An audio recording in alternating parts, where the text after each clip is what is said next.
자, 주님의 은혜와 또 주님의 평강이 여러분과 함께 하시기를, 풍성하게 임하시기를 기도드리겠습니다. 지난 주간도 우리 교회는 청소년 교회와 믿음부의 말씀 축제를 진행했고 또 지금도 진행하고 있는 중입니다. 뜨거운 여름에 날씨만 뜨거운 게 아니고 성령의 역사도 뜨거운 그런 말씀 축제를 보내고 있어서 너무 감사합니다. 이번 주간에는 우리 어린이교회 말씀 축제가 목요일부터 진행이 됩니다. 여러분들이 계속해서 기도, 후원 또 참여해 주시기를 부탁드립니다. 오늘은 우리에게 주신 말씀이 야곱의 인생입니다. 야곱의 삶을 다 잘 아십니다만 간단하게 요약해 봅니다. 야곱은 부모님이 이삭과 리브가이고 이분들이 40세에 결혼을 하고 20년 동안 아이를 갖지 못하다가 60살이 되어서 얻은 아들입니다. 쌍둥이를 낳았는데 어머니 뱃속에서 형의 발 뒤꿈치를 잡고 나온 것이 야곱입니다. 그래서 이름의 뜻도 움켜쥐다 하는 뜻입니다. 대부분의 성도들에게 야곱은 아마 교활함, 이기적인, 또 욕심쟁이 이런 표현으로 떠올릴 겁니다. 아주 점잖은 표현이죠. 아마 거의 사기꾼 이런 이미지를 갖고 계신 분도 계시리라고 믿습니다. 그렇게 보면 경쟁 사회 속에서 내 것을 움켜쥐려고 욕심을 부리고 있는 우리들의 모습, 그 안에 어쩌면 야곱이 스며들어 있을 거다, 그렇게 생각을 할 수 있습니다. 그래서 야곱의 일생을 한번 살펴보는 것, 또 하나님은 야곱을 어떻게 변화시켜 가시는가 하는 것을 보는 것이 우리 일생에도 대단히 중요하리라 봅니다. 이스라엘 가족 문화에서 제일로 중요한 이벤트는 아버지가 맏아들에게 축도함으로써 가족의 대표권 그리고 재산권을 넘기는 그런 행사입니다. 맏아들에게 주는 거죠. 맏아들은 다른 아들보다 재산의 2몫을 받게끔 그렇게 율법이 정하고 있습니다. 근데 야곱은 불과 몇 초 안 되겠지만 뒤꿈치 잡고 나왔으니까 그럼에도 둘째잖아요. 그래서 맏아들이 가질 복과 상속권을 가질 수 없는 것이 안타까웠던 것 같습니다. 그래서 그것에 욕심을 내었습니다. 반면에 그의 형 에서는 늘 사냥하고 돌아다니고 이런 거를 즐겨하는 사나이였습니다. 근데 어느 날 야곱의 어머니 리브가가 그의 남편 이삭이 맏아들 에서에게 하는 이야기를 엿듣습니다.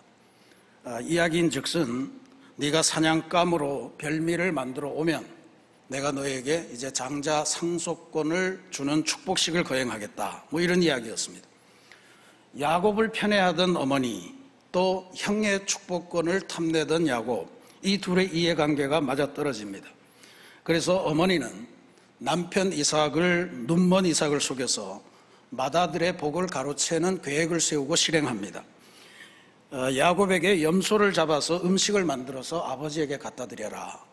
그리고 그 염소의 거죽, 털이 많은 부분을 팔에 두르고 가서 털 많은 에서인 것처럼 그렇게 위장하고 눈먼 아버지 이삭을 속여서 복을 얻어냅니다.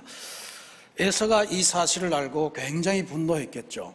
아무리 대충 여긴다고 해도 재산이 한꺼번에 날아가는 거 그거 참기가 쉽지 않았을 겁니다.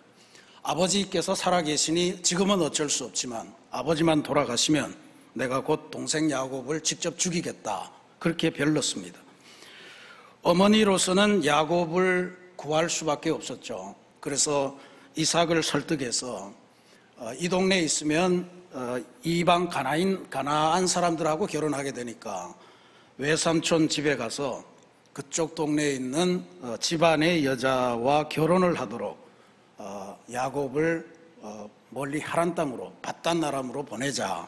이삭이 축복하고 야곱을 보냈습니다. 도피시킨 거죠.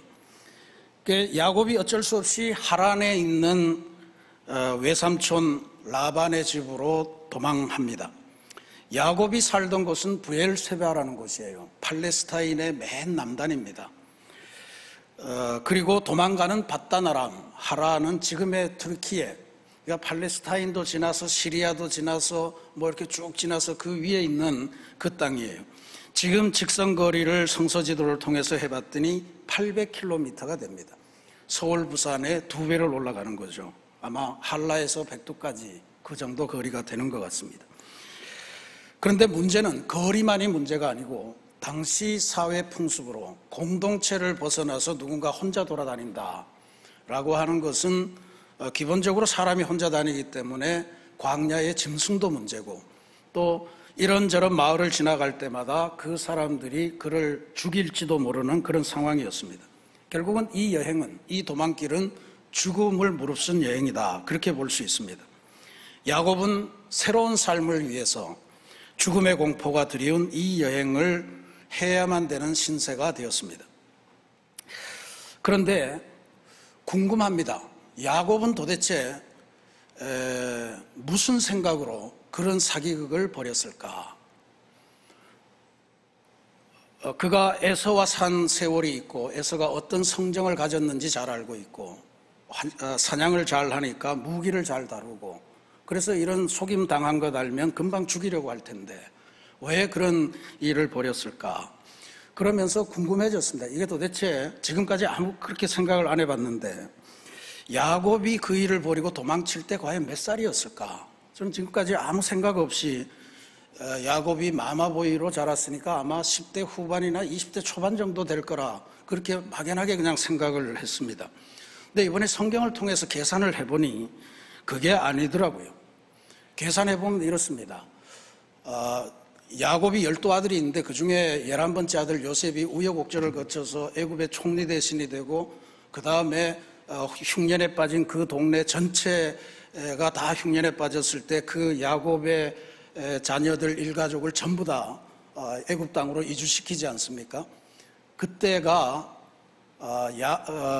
그때 바로 왕에게, 애굽의 바로 왕에게 야곱이 자기를 소개하면서 제가 험악한 나그네 인생을 130년 살았습니다, 이러면서 자기 자신을 소개합니다. 근데 그때 요셉의 나이가 몇 살이냐면 요셉이 30살에 총리가 되거든요. 그래서 7년 풍년을 겪고 이제 7년 흉년에 이 나라를 다 이제 해야 되는데, 성경에 보면 흉년 2년 차에 야곱 요셉의 형들이, 야곱의 자녀들이 양식을 구하러 애굽에 와서 동생 요셉을 만나는 거죠. 자기들이 팔았던. 그러니까 9년 만에 만난 겁니다. 9년 만에. 그러니까 요셉의 나이가 39살. 그래서 야곱이 요셉을 낳을 때가 그러면 91세가 되는 거죠. 39에 130살이 만났으니까 91살입니다. 그리고 야곱이 지금 도망을 쳐서 외삼촌 집에 가서 20년을 삽니다. 밧단 아람에서 20년을 살아요. 이야기 다 아시죠? 처음에 그 집의 딸 라헬을 보고 반해서 저 라헬을 얻기 위해서 난 돈이 없고 지참금이 없으니까 7년 동안 머슴살이를 하겠습니다. 그리고 약속하고 7년 머슴살이를 하고 난 다음에 결혼식을 거행하고 첫날 밤을 지내고 아침에 일어나 보니 라헬이 아니고 시각장애인인 언니 레아더라, 이런 거죠. 천하의 사기쟁이 야곱이 사기를 당한 거예요. 그래서 다시 항의를 하고 나는 죽어도 라헬하고 결혼해야 되겠다 그랬더니 외삼촌이 그러면 7년 더 일을 해라. 그래서 7년 더 일을 해서 14년을 두 아내를 얻는 일을 위해서 바칩니다. 그리고 나서 나머지 7년을 거기에서 자기의 재산을 만들고 자녀들을 12 낳는 생활을 하면서 그 집에 머물렀습니다. 그리고 요셉이 태어난 것은 바로 이 밧단 아람에서의 생활의 마지막 부분입니다. 그러니까 총 20년 혹은 21년을 거기서 보냈으니까 생각을 해보면 야곱이 이 사기, 어머니와 더불어서 합작 사기 사건을 얻어서 축복권을 얻어낸 다음에 밧단 아람으로 도망한 것은 91세에서 20세 전, 71세 혹은 70세 정도 되는 그 시점이에요.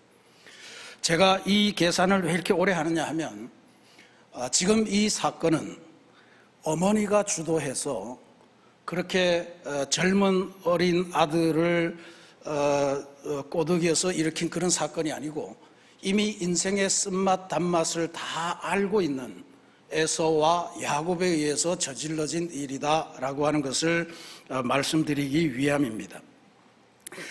인생의 가치관이 이미 다 세워져서 세상을 살아가는데 자기에게 중요한 것이 무엇인지를 충분히 판단할 그런 나이가 됐다는 거예요. 그리고 성경에도 보면 에서는 이미 그 옆에 있는 가나안 이방 여인들하고 결혼해서 살고 있는 그런 중이었습니다. 가정을 꾸리기도 해야 되는 그런 정도의 나이인데, 이 70세라고 하는 것이 오늘의 70세하고 같은지는 알 수 없으나 오늘의 70세라면 이제 인생을 한 단계 마감하고 새로운 인생의 하반기를 살아가야 되는 인생의 경륜이 가장 풍부한 때 아닙니까? 그런데 그런 상황인데도 에서의 삶을 보면 눈앞에 먹을 것이 있으면, 또 자기가 배고프면 자기가 갖고 있는 중요한 장자의 명분 그까짓 거 뭐 이러면서 이제 던져버리고 현실을 즐기는 그런 삶을 살고 있다는 것을 보여주죠.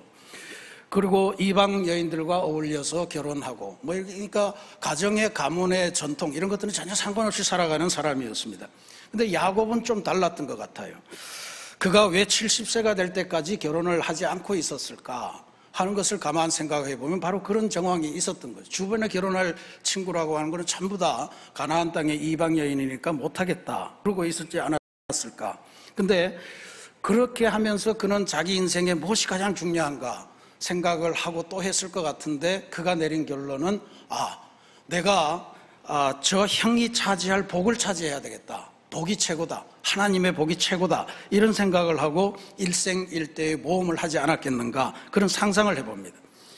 그러니까 에서의 불같은 성격, 사냥을 하면서 다져진 무기 다루는 실력 이런 것들을 다 알고 있는데 에서가 순순히 재산을 넘겨줄 리도 없고 아무리 그렇다고 해도 내 생명을 부지할 길이 없는데 야곱이 도대체 그 장자권 거기에 무엇을 보았길래 야곱은 그런 일생일대의 죽음을 무릅쓴 도전을 감행했을까? 이게 참 궁금하기 짝이 없습니다. 71살 된 인생의 모든 것을 결정하는 사람이 도대체 왜 그랬을까? 그것에 대한 해답을 야곱이 도망길에서 만난 하나님께서 야곱을 위해 주셨다, 그렇게 믿고 이 말씀을 보았습니다. 이제 도망자가 되어서 집을 떠나서 처량한 신세가 된 야곱이 어느 날 광야 한가운데서 해가 지는 무렵에 쓸쓸히 돌베개를 베고서 잠이 들었습니다. 그때 하나님께서 야곱에게 친히 찾아오셨습니다. 유명한 사닥다리의 꿈을 통해서 찾아오신 거죠. 찾아오셔서 하나님께서 야곱에게 중요한 약속을 주십니다. 오늘 말씀 13절에서 15절 말씀이에요. 길지만 읽습니다. 내가 누워있는 땅을 내가 너와 내 자손에게 주리니 내 자손이 땅의 티끌같이 되어 내가 서쪽과 동쪽과 북쪽과 남쪽으로 퍼져나갈지며 땅의 모든 족속이 내 자손으로 말미암아 복을 받으리라. 내가 너와 함께 있어 내가 어디로 가든지 너를 지키며 너를 이끌어 이 땅으로 돌아오게 할지라. 내가 내게 허락한 것을 다 이루기까지 너를 떠나지 아니하리라. 땅의 약속, 자손의 번영에 대한 약속, 그리고 그 자손들이 만백성의 복의 근원이 될 것이라 하는 약속입니다. 어디서 많이 보던 거 아닙니까? 75세 된 아브라함에게 하나님께서 고향 친척 아버지 집을 떠나서 내가 내게 명하는 곳으로 가라 하실 때 아브라함에게 하나님께서 주신 그 약속과 무척 닮았습니다. 아브라함에게 주셨던 약속은 이렇습니다. 내가 너로 큰 민족을 이루고 내게 복을 주어 내 이름을 창대하게 하리니 너는 복이 될지라. 너를 축복하는 자에게는 내가 복을 내리고 너를 저주하는 자에게는 내가 저주하리니 땅의 모든 족속이 너로 말미암아 복을 얻을 것이라. 땅과 자손과 복의 근원에 대한 약속입니다. 근데 비슷한 듯 달라요. 야곱에게 주신 복의 길이가 훨씬 더 깁니다. 야곱에게는 내가 끝까지 너와 동행하겠다 하는 약속을 붙여주셨고, 그리고 귀향하게 고향으로 다시 돌아올 때까지 지켜주겠다 하는 약속을 덧붙여 주셨습니다. 저는 야곱이 이삭에게서 또 리브가에게서 삶을 살면서 아브라함의 이야기를 들었을 거라고 봐요. 믿음의 교육을 받은 거예요. 근데 아무리 봐도 그 집안에서 그와 같은 아브라함의 약속이 이어지는 것 같은 느낌이 들지 않았다고 본 것 아닐까. 그래서 내가 내가 이 가문을 다시 하나님께서 약속하신 그 가문의 역사를 다시 이으리라 라고 하는 결단이 있었지 않을까 하는 상상을 해봅니다. 그래서 야곱은 목숨을 걸고 정상적인 방법으로는 안 되니까 야비한 방법을 써서 아버지와 형을 속이고 장자권을 가로채는 모험을 단행했으리라, 그렇게 봅니다. 그게 바로 야곱이 행동했던 명분이었습니다. 믿음의 조상이 돼야 되겠다. 아브라함의 뒤를 이어야겠다.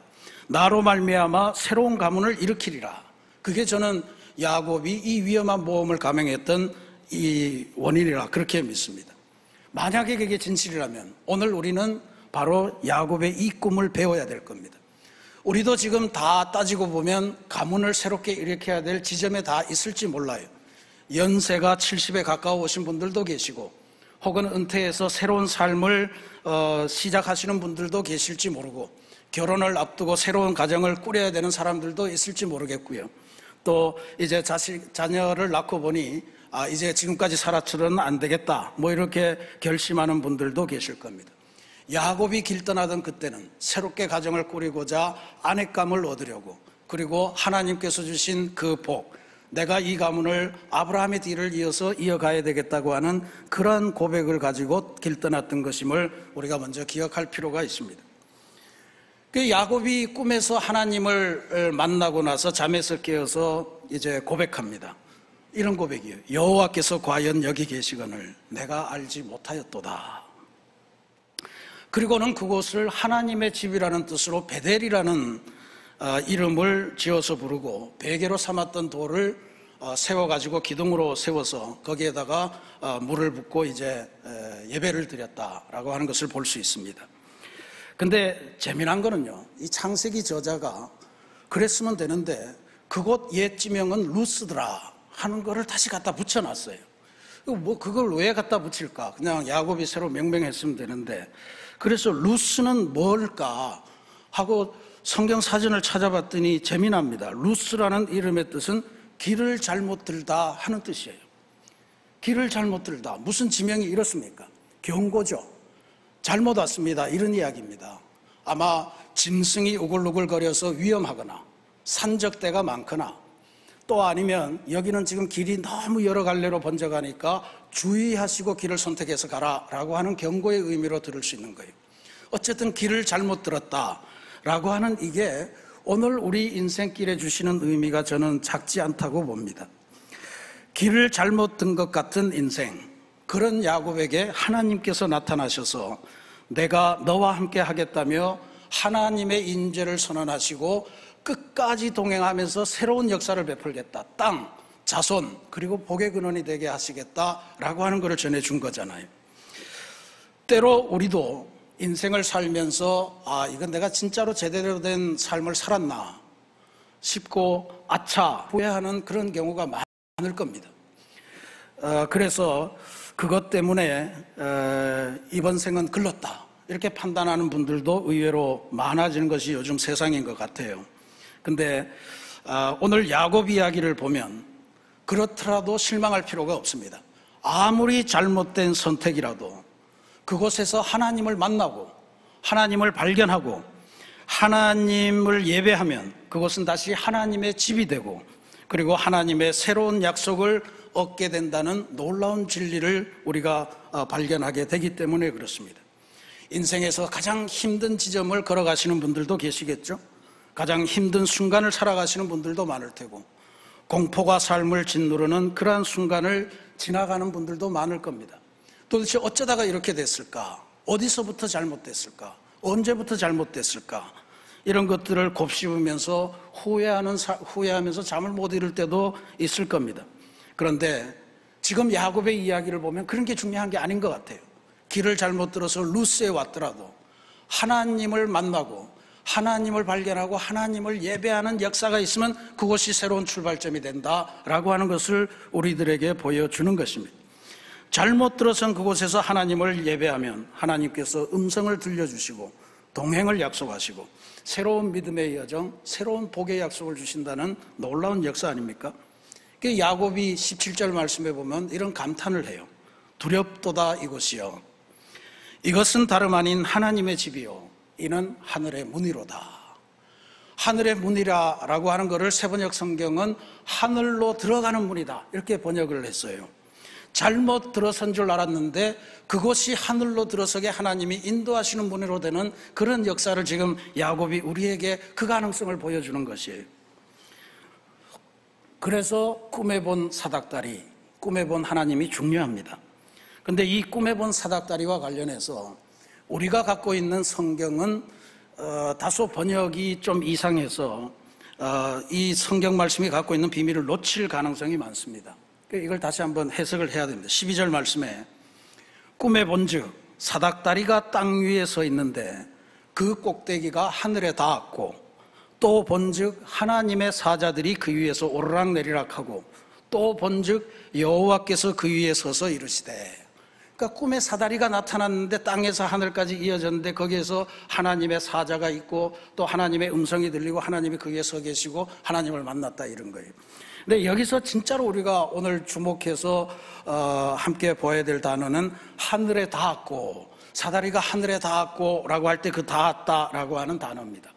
이게 히브리어로 나가라고 하는 단어를 쓰는데요, 우리가 엘리야를 묵상할 때 공부한 적이 있습니다. 다 잊어버리셨겠지만 엘리야가 지쳐서 하나님의 사역이 해봐도 그 큰 그 갈멜살 전투를 승리하고 나서 지쳐서 도망을 가잖아요. 그리고는 로뎀나무 아래에서 하나님 제발 저를 좀 죽여주십시오 하면서 막 하소연을 할 때 그 로뎀나무 아래에서 지쳐 잠드는 엘리야에게 하나님의 천사를 보내셔서 어루만졌다 그랬어요. 어루만지면서 깨어서 일어나 먹어라, 할 일이 또 남았다 이렇게 해주실 때 하나님의 천사가 어루만졌다, 그 어루만지다가 바로 나가라는 동사입니다. 나가. 그 다음에 이사야의 이야기를 아시죠? 이사야 6장에 보면 이사야가 하나님의 선지자로 부름받는 장면이 나옵니다. 거기 보면 이사야가 환상 중에 하나님의 영광이 연기처럼 가득한 성전에 들어갔는데 거기에서 하나님이 사명을 부여하시려고 하는 거예요. 근데 이사야가 나는 부정한 사람이라 도저히 그 사명을 감당할 수 없습니다. 그때 주님의 천사가 제단 앞에 푼 숯불 하나를 집기로 집어가지고 이사야의 입에 대면서 깨끗해졌다 선언하는 장면이 나와요. 그때 천사가 이사야의 입에 숯불을 대니 하는 이 대니, 이게 나가입니다. 나가. 또 한 사람이 있습니다. 예레미야라는 선지자가 있었는데 이 사람은 하나님의 부르심을 받을 때 뭐라고 그랬냐면, 하나님 저는 어려서 말을 할 줄 모릅니다. 그 소명 감당할 수 없어요. 어떻게 하나님의 말씀을 전합니까? 그때 하나님께서는 예레미야에게 내가 네 입에 내 말을 담아주겠다 그러면서 예레미야의 입에 하나님의 손을 대십니다.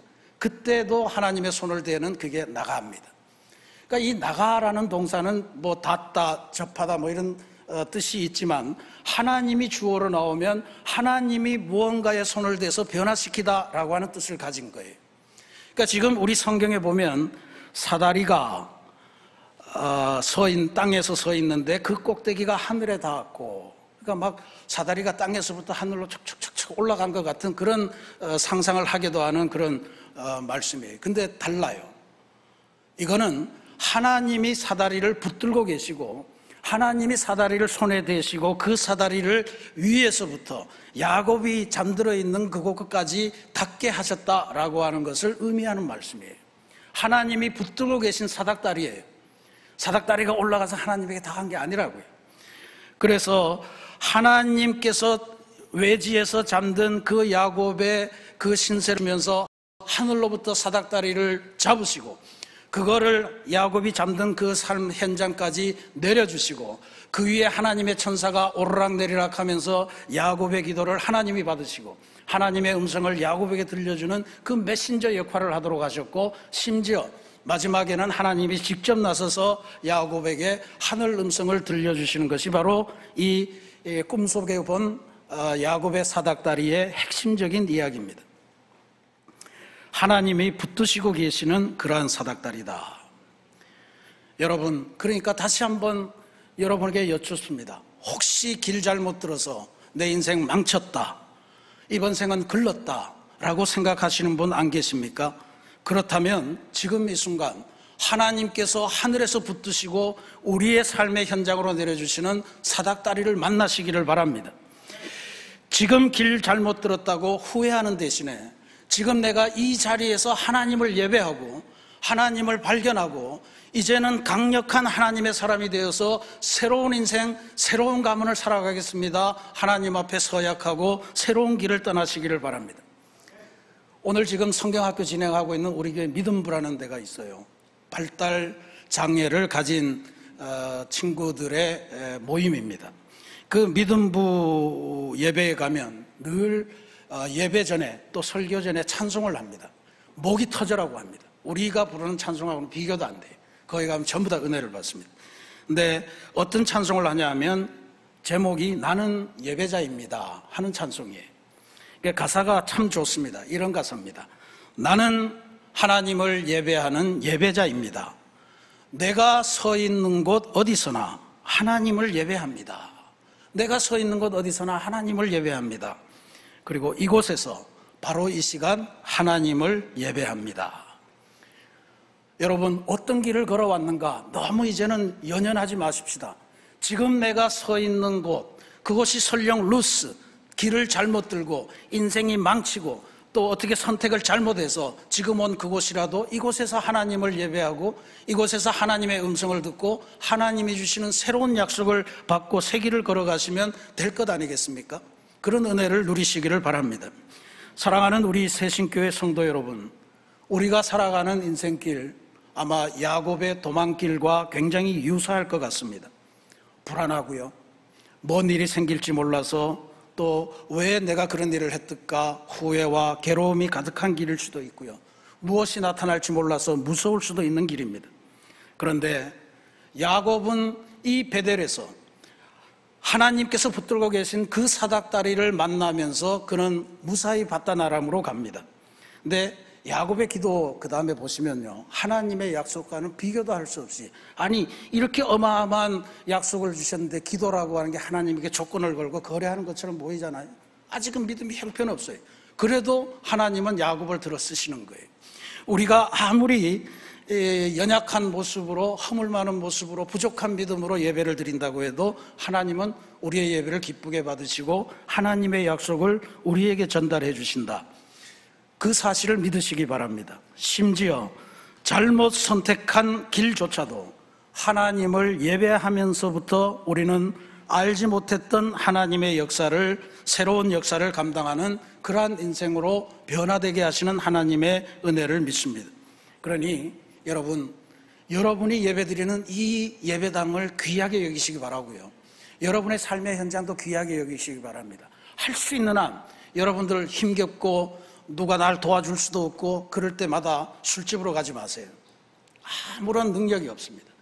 새신교회를 찾아오셔서 여기서 예배드리시고 기도하시고 하나님께서 붙드시고 여러분을 향해 내려주시는 그 꿈의 사닥다리, 그걸 만나시기를 바랍니다. 삶이 무서워 견딜 수 없을 때 찾아올 수 있는 그런 곳, 이 새신교회가 되기를 바랍니다.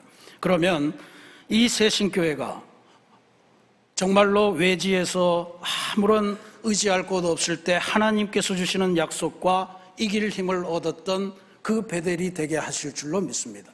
지금 루스의 길을 가고 계시죠? 베델로 만드는 길, 하나님을 예배하는 것밖에 없습니다. 아울러서 여러분 주변에 많은 이웃들, 사랑하는 친지들이 아마 지금도 이 루스 같은 길을 헤매고 있을지도 몰라요. 이제 여러분에게 나눠드린 이 기도 수첩의 이름이 굉장히 쌓였으리라고 믿습니다. 그분들에게 여러분들이 꼭 전해주십시오. 야곱이라는 아주 사기꾼이 있었는데 그가 하나님 앞에 정말 부족한 사람이었는데 어느 날 고난의 삶의 한복판에서 하나님이 붙들어주는 그 꿈의 사닥다리를 만나고 하나님의 약속을 받고 새로운 인생을 나아가더라. 그 이야기를 꼭 전해주시기를 바랍니다.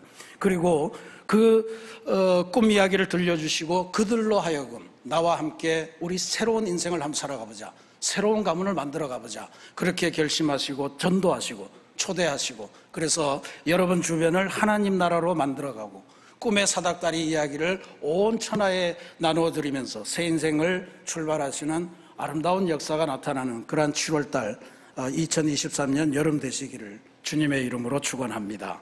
같이 기도하겠습니다.